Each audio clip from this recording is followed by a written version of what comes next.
Az önce bu ekran sağında gördüğünüz kişi cihazı paylaştım. Bir imkansız ailenin yoldaşının adına mebel krediti götürüp sonra da ödemeyir. Bunu bir neçə vaxt bundan önce karşıma çıkmıştı. Bir nəfərin adına kredit götürmüştü. Prado'da oturup yalvarırdı. Şimdi belə elə. İndi mənə oğlanlıq söyür. Eşitsən tvar. Sən heç ümumiyyətlə mənim üçün şəhid atası deyilsən. Sən mənim üçün heç kimsən.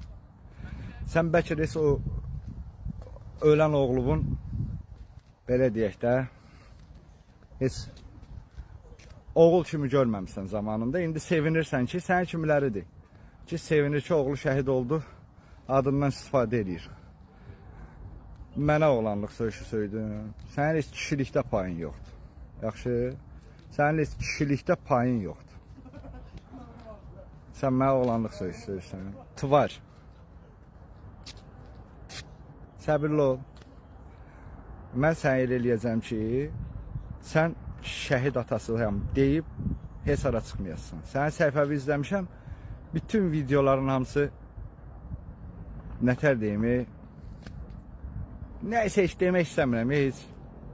Sən mənim danışacağım, mənim çapımda olan adam deyilsən. Mənim danışa biləcəyim, mənim sənin haqqında danışmağa belə özümə utanıram sənin haqqında danışmağa, amma səni biabır eləyəcəm.